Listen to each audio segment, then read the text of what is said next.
सोनकादी जी बोले, आज मैं आपसे एक नहीं 6 प्रकार के प्रश्न करना चाहता हूँ। पहला प्रश्न यह है कि मानव के लिए परम धर्म क्या है? परिक्रमा लगाना धर्म है या प्रातः 4 बजे खड़े होना धर्म है? करोड़ों की संपत्ति कमाना धर्म है? आखिर धर्म की परिभाषा क्या है? मनुष्य के लिए सबसे बड़ा कर्तव्य रूपी धर्म क्या है? हजारों संत बैठे हैं, लाखों महात्मा बैठे हैं, उनकी तरफ से एक व्यक्ति प्रश्न पूछ रहा है। दूसरा प्रश्न हमारा ये है कि मंदिर में जब हम पूजा करने जाते हैं तो बड़ी विचित्र बात है। कोई कहता है शिव जी को पूजो, कोई कहता है भैरव जी को पूजो, कोई कहता है दुर्गा जी को पूजो, कोई कहता है राम को पूजो, कोई कहता है हनुमान को पूजो, कोई महाराज कलयुग में तो कई रोज एक नई देवी देवता प्रकट होगा, रोज एक नया साधु सिद्ध प्रकट होगा। जब हम लोग ये तय नहीं कर पा रहे हैं तो कलयुगी लोग भी, कलयुग वाले लोग क्या तय करेंगे, किसकी पूजा करें? और तीसरा प्रश्न हमारा यह है, वेद में परमात्मा का नाम अजन्मा है, यदि वो अजन्मा है तो वो जन्म कैसे लेता है? वेद कहते हैं वो अजन्मा है तो जन्म नहीं लेता। जिसका नाम नहीं है, अनामी है, इसका नाम कैसे हो गया? राम कृष्ण ये नाम कैसे बन गए? अजन्मा का कोई नाम नहीं है, अनामी का कोई नाम नहीं होता। जो अजन्मा है वो जन्म कैसे गया? वसुदेव का पुत्र कैसे हो गया? राजा दशरथ जी का पुत्र कैसे हो गया? कश्यप अदिति का पुत्र कैसे हो गया? चौथा प्रश्न हमारा ये है, भगवान के कई अवतार बताए हैं। कोई कहता है 10 अवतार हुए हैं, कोई कहता है 12 हुए हैं, कोई कहता है 24 हुए हैं। और संत कहते हैं हरि अनंत हरि कथा अनंता, कहें सुने बहुविध सब संता। हरि अनंत है, उनकी कथाएं अनंत है, इसलिए उनके अवतार भी अनंत हैं। कितने अवतार हैं कोई जानता नहीं है, प्रामाणिक रूप से कोई हमें बताता भी नहीं है। पांचवा प्रश्न हमारे लिए है, वक्ता वो श्रेष्ठ नहीं जो छोटी सी बात को बड़ी से बड़ी करके समझाए। क्यों? क्योंकि संसार के लोगों पर इतना टाइम नहीं है कि छोटी सी बात को बड़े रूप में सुनकर वो समझ सके, इतना तो उनके पास टाइम नहीं है। नींद आ जाएगी, क्या सुनेंगे समझ में ही नहीं आएगा। बैठे बैठे श्रोता सोने लग जाते हैं, फिर क्या होगा? कथा का मतलब ही क्या निकलेगा? इसलिए वक्ता वो श्रेष्ठ है जो बड़ी से बड़ी बात को छोटे से छोटे दृष्टांत दे करके निकाल दे, दृष्टांत से समझा दे। अतः साधोत्र यत्सारं समुद्रत मनीषया, जो सार है शास्त्रों का, वो हमें बताने की कृपा कीजिए महाराज। छठवां प्रश्न हमारा ये है, भगवान जब अपनी लीला करके अपने धाम को वापस चले गए थे और अवतार लेते हैं गोविंद, और गोविंद ने कहा है कि पृथ्वी का भार उतारने के लिए हम अवतार लेते हैं। भगवान गीता में कहते हैं धर्म संस्थापनार्थाय संभवामि युगे युगे, मैं धर्म की स्थापना के लिए ही पृथ्वी पर जन्म लेता हूँ। और जब भगवान चले जाते हैं वैकुंठ धाम को क्षीर सागर में, तो फिर ये धर्म किसकी शरण में जाता है? आप हमें कृपा करके बताइए, आप कष्ट करके हमें ये बात जरूर बताएं। हमारे 6 प्रकार के प्रश्न हैं। सोनकादी ऋषियों के मन के प्रश्नों को सुन करके सूत जी गदगद हो गए। ऋषियों से बोले, अति उत्तम प्रश्न किए हैं आपने बहुत सुंदर प्रश्न किए हैं। पहले मैं परम आदरणीय आचार्य सुखदेव जी के चरणों में प्रणाम करता हूँ। सुखदेव जी का जीवन इतना महत्वपूर्ण है। ऋषियों, ऐसा आदर्श जीवन, ऐसा विचित्र संत है सुखदेव, उनका इतना महत्वपूर्ण जीवन है। 12 वर्ष के सुखदेव मातृ गर्भ में वास किया 12 वर्ष तक, और जन्म लेते ही वन की ओर चलने लगे। तो बेटा बेटा कहकर के महर्षि वेद व्यास पीछे दौड़ने लगे। प्रकृति ने समझ लिया कि सुखदेव जी को ज्ञान है, ये लौट कर पलट कर जवाब नहीं देंगे, तो प्रकृति जवाब देती है, ये सुखदेव कौन है? सुखदेव जी वैकुंठ धाम में श्री राधा जी के गोद में खेलने वाले तोता है। सुखदेव जी श्री राधा जी के वैकुंठ में रहने वाले पक्षी तोता हैं। एक बार राधा जी ने कहा सुखदेव जी से, सुखदेव आप जाइए पृथ्वी पर और भागवत धर्म का प्रचार करिए। सुखदेव जी कहते हैं माता मैं नहीं जाऊंगा। क्यों? क्योंकि ये संसार में मैं जाऊंगा और माया मुझे पकड़ लेगी। हर जीव यही कह के जाता है कि जाऊंगा, अब की बार भजन करूंगा, माया में नहीं पड़ूंगा, लेकिन वहां जाकर वही अंगा अंगा होने लगती है, मेरा ले लिया, मेरा दबा लिया, ऐसे होती रहती है। इसलिए मैया मैं नहीं जाने वाला, मैं यहाँ पर थोड़ा भजन करता हूँ वो भी छूट जाएगा। किशोरी राधा ने कहा नहीं बेटा, मैं आपको वचन देती हूँ, आप पर माया का कोई प्रभाव नहीं पड़ेगा। वही आदरणीय पूज्य सुखदेव जी जो तोता के रूप में गोलोक धाम में किशोरी श्री राधा जी के गोद में क्रीड़ा करते रहते थे, मृत्यु लोक में आए और कैलाश पर्वत पर एक पक्षी के गर्भ से उन्होंने जन्म लिया। एक पक्षी के गर्भ से उन्होंने जन्म लिया। पक्षी किसी पेड़ पर बैठी हुई थी, गर्भपात तो हुआ, अंडा नीचे गिर गया, फूट गया कैलाश पर्वत पर। अभी कैलाश पर्वत पर माता पार्वती और शंकर जी रहते थे। अंडे में अभी जीव का प्रादुर्भूत भी नहीं हुआ था। बर्फीली हवाएं चली, अंडा ढलक के नीचे आया, फूट गया। कैलाश पर्वत पर रहते हैं भगवान शंकर, माता पार्वती, शिव जी का वास है कैलाश पर्वत पर। नारद जी ने एक बार मन में विचार किया कि सुखदेव का प्राकट्य होना चाहिए।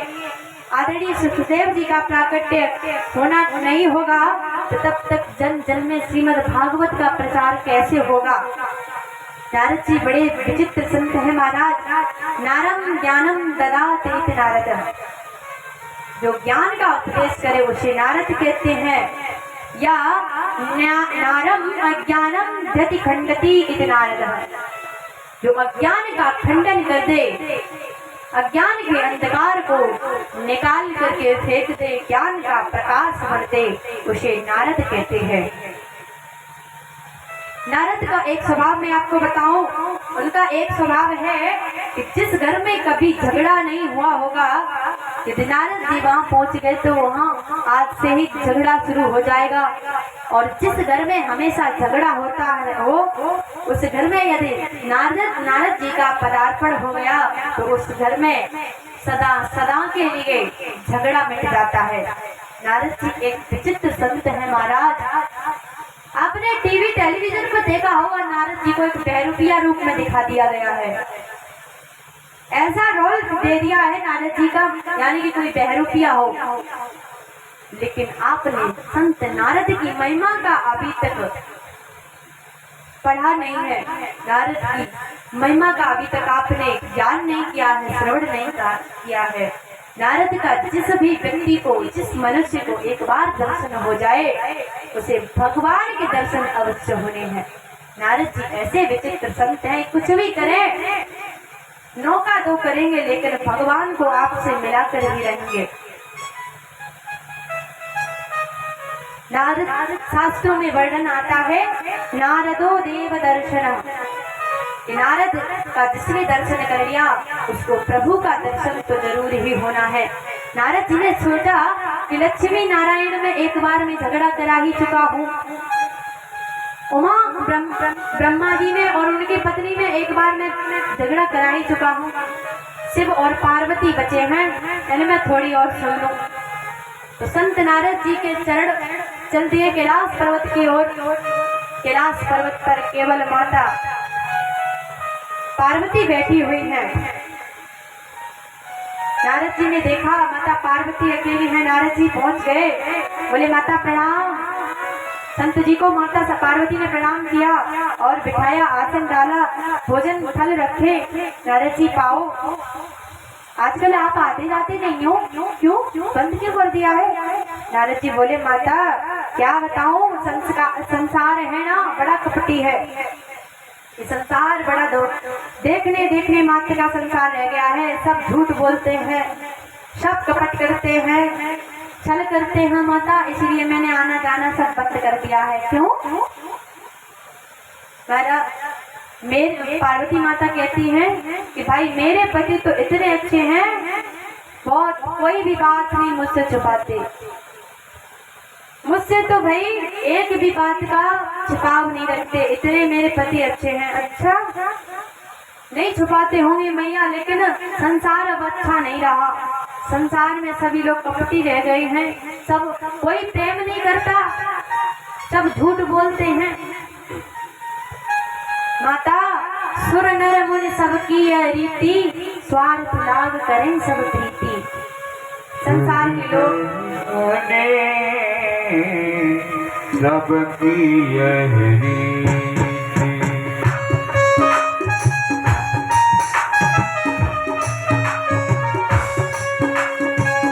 सुर नर मुनि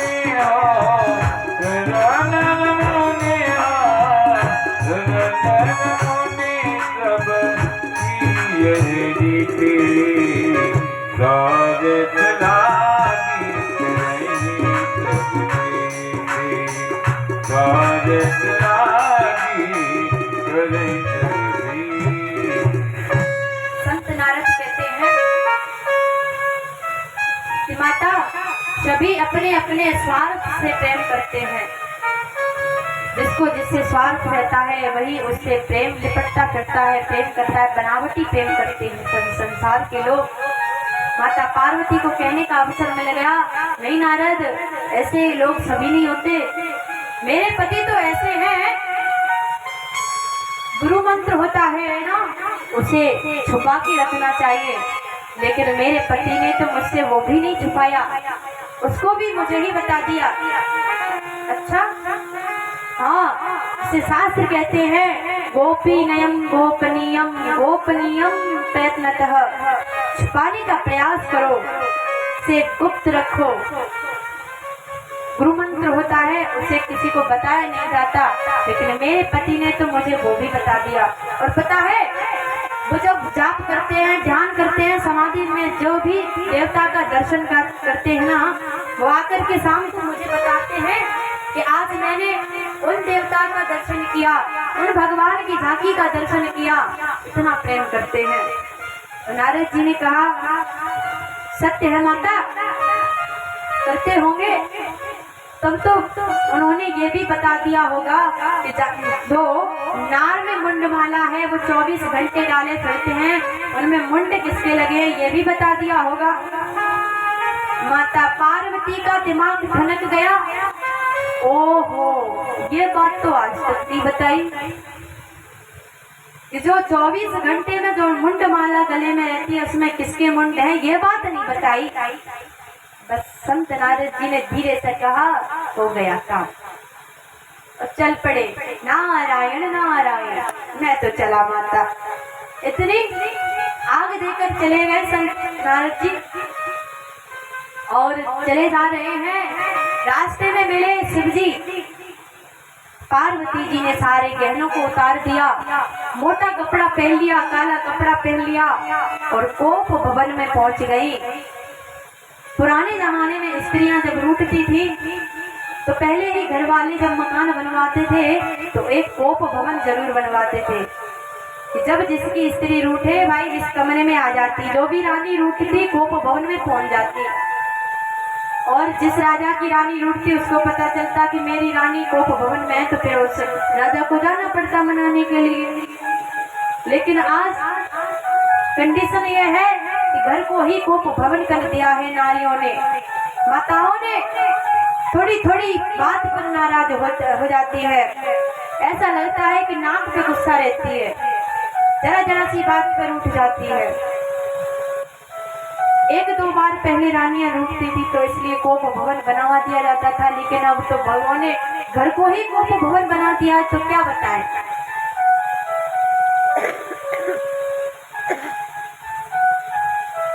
माता पार्वती कोप भवन में पहुंच गई। संत नारद जी जा रहे हैं, शिव जी उधर से आ रहे हैं, कहते हैं बाबा जी नारायण नारायण जल्दी जाओ, माता पार्वती ने आपको याद किया है। शंकर भगवान बोले आप गए हैं तो जरूर याद किया होगा, इसमें दो राय वाली बात नहीं है, आप आए हैं तो जरूर याद किया होगा। शंकर भगवान आए, क्या बात है देवी, आप यहाँ पर क्यों? पार्वती ने कहा भगवान, जिनको मैं परमेश्वर मानती हूँ, जिनको मैं अपना सब कुछ मानती हूँ, मेरे सिवा मैं उनके सिवा और संसार में किसी को मानती भी नहीं हूँ। वही देखो मुझसे कितना छुपाव करते हैं, कितना मुझसे बैर भाव करते हैं, कितना स्वार्थ रखते हैं कि भाई मुझे ये नहीं बताया कि मुंडमाला किसके सिर में है। शिव जी ने कहा क्या बात है मुंडमाला, तो इस बात पे इतनी उदास क्यों हो, नाराज क्यों हो? आपने कभी मुझे कहने का अवसर दिया? आप पूछती तो मैं बताता, लेकिन आपने कभी पूछा ही नहीं।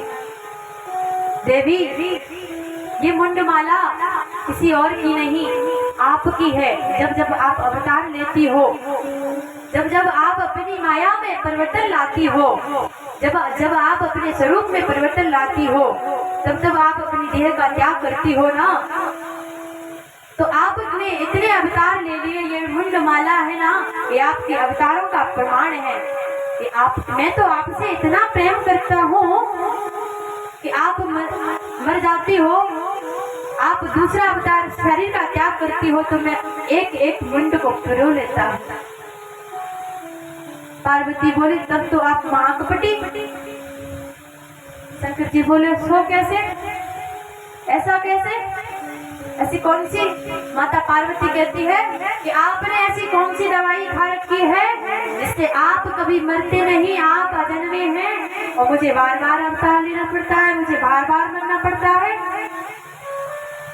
तो शिव जी कहते हैं श्रीमद् भागवत कथा अमर कथा का पान करने से व्यक्ति को बार बार जन्मना और मरना नहीं पड़ता, बार बार संसार में आना नहीं पड़ता।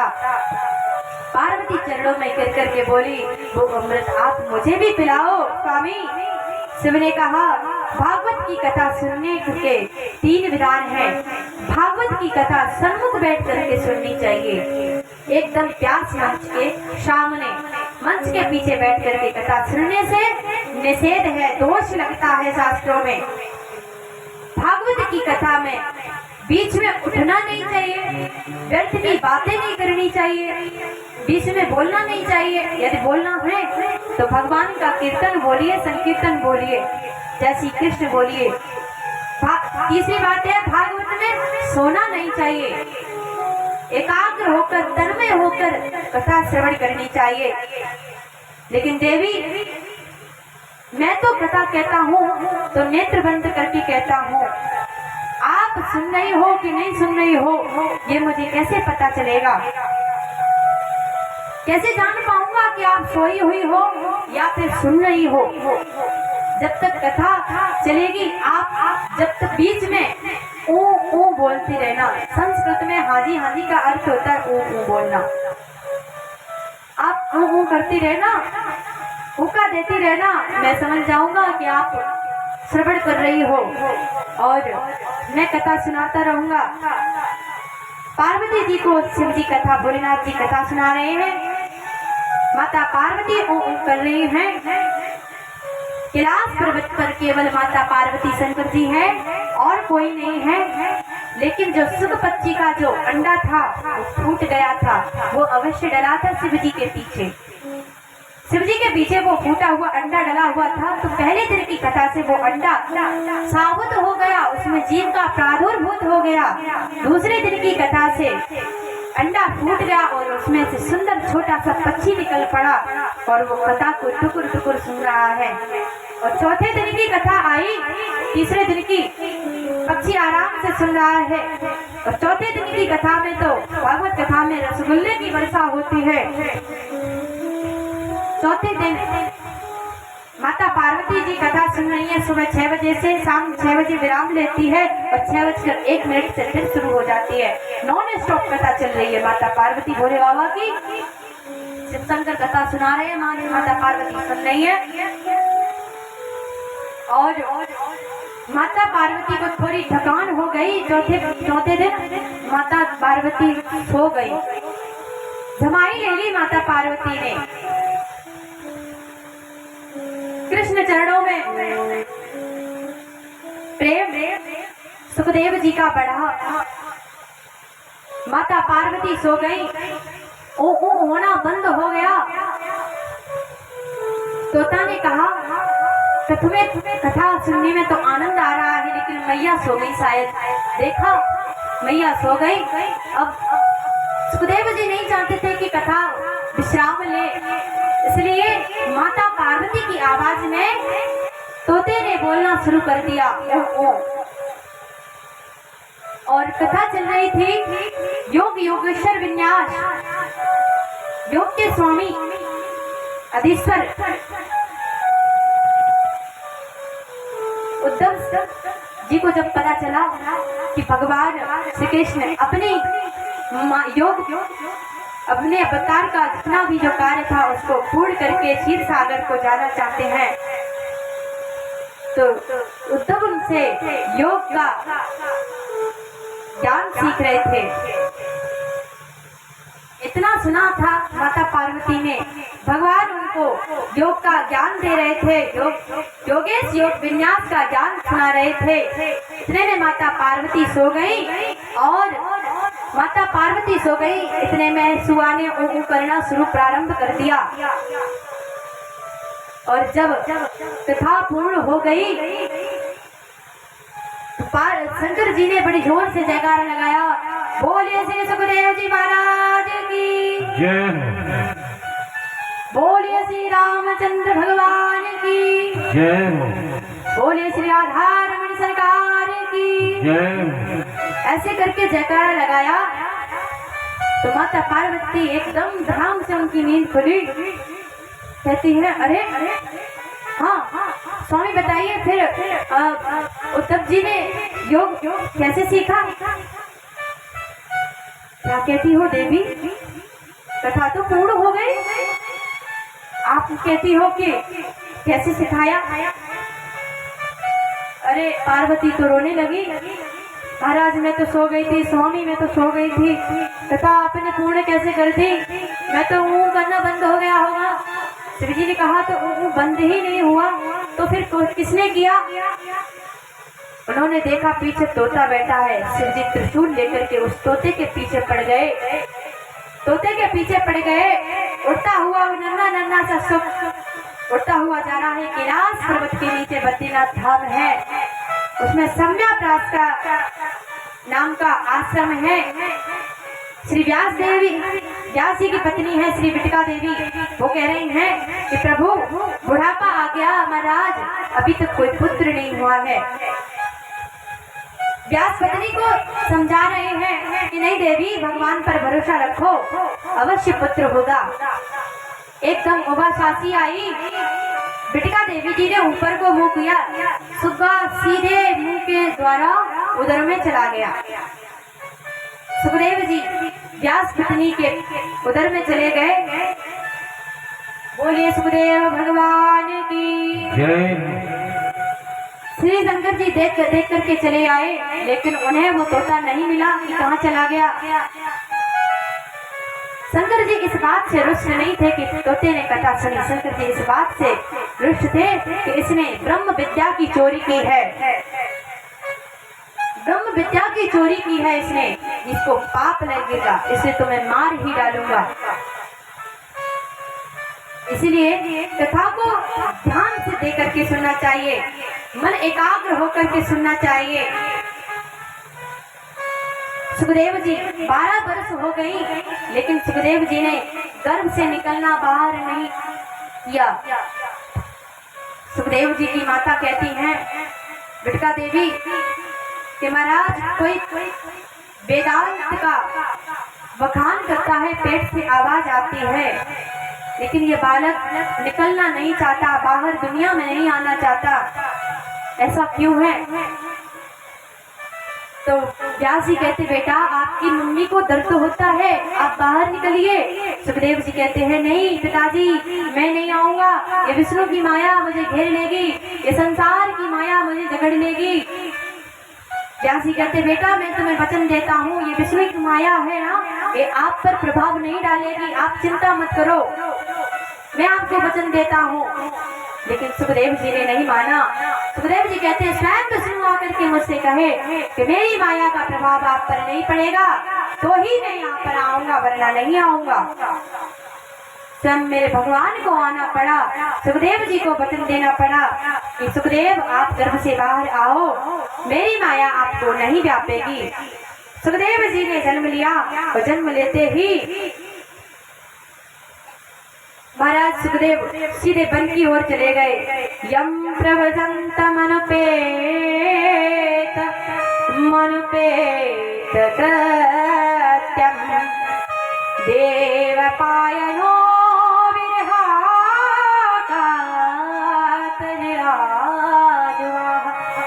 पुत्रे तु तन्मयता सर्वो विनेन्दस्तु सर्वभूत हृदयम् मुनिमानतो अस्मिन्। जन्म लेते ही सुखदेव जी वन की ओर चले गए। पुत्र पुत्र कहकर व्यास जी पीछे दौड़ रहे हैं, लेकिन सुखदेव जी की तरफ से बिल्कुल भी जवाब नहीं मिला। सुखदेव जी सीधे वन की ओर चले जा रहे हैं। संतों की सन्निधि में जीवन सुधर जाता है। वृक्ष जवाब दे रहे हैं कि व्यास जी आपका जो बेटा होकर के आया है ना, ये कभी आप इसके बेटे हुए होंगे, आप इसके माता पिता हुए, ये आपका माता पिता हुआ होगा ना, आप लौट जाइए, आप जैसे उसके माता पिता नहीं हो चुके। सुखदेव जी तो व्यक्त हैं, संतों की सन्निधि में जीवन सवार देती है, संतों का चरित्र जीवन को परिवर्तित कर देता है। इसलिए अधिक से अधिक संतों का संग करना चाहिए, संतों की सन्निधि में रहना चाहिए। संत बिगड़े